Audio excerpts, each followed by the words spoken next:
ગુજરાતના સુરત શહેરમાં હીરા ઉદ્યોગમાં કાર્યરત રત્ન કલાકારો માટે સરકાર તરફથી સહાયની આશા ધૂંધળી બની રહી છે. ડાયમંડ વર્કર યુનિયન ગુજરાત દ્વારા ભારતના વડાપ્રધાન નરેન્દ્ર મોદી, કોમર્સ મંત્રી પિયુષ ગોયલ અને કેન્દ્રીય શ્રમ અને રોજગાર મંત્રી મનસુખભાઈ માંડવિયાને એક પત્ર લખી તાત્કાલિક સહાયની માંગણી કરવામાં આવી છે. પત્રમાં રત્ન કલાકારો પર અમેરિકાની ટેરિફ નીતિના નકારાત્મક અસરના અંગે ગંભીર ચિંતા વ્યક્ત કરવામાં આવી છે. ટેરિફના કારણે હીરા ઉદ્યોગમાં મંદી આવી છે, જેના કારણે લાખો કામદારોના રોજગારમાં ખલેલ પહોંચી છે. ગુજરાતના મુખ્યમંત્રી શ્રી દ્વારા રત્ન કલાકારો માટે સહાય આપવાની બાંહેધરી આપવામાં આવી હતી.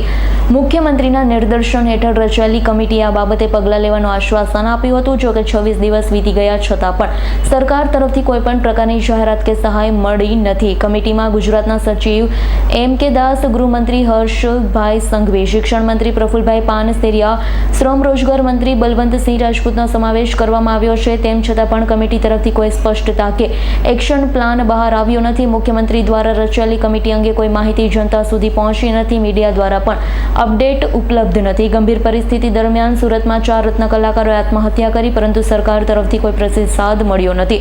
રત્ન કલાકારોની ફરિયાદ છે, સરકારની અવગણનાથી તેમનું જીવન મુશ્કેલીમાં છે. તાત્કાલિક સહાય માટે કેન્દ્ર અને રાજ્ય સરકારને અપીલ કરી રહ્યા છે. આગામી સમયમાં સરકાર શું પગલાં લે છે અને રત્ન કલાકારોને કેટલો સહયોગ મળે છે તે જોવું રહ્યું. Bureau report, S9 news, Surat. અમારી તમામ માહિતીથી અપડેટ રહેવા માટે જોડાયેલા રહો S9 ન્યૂઝ સાથે.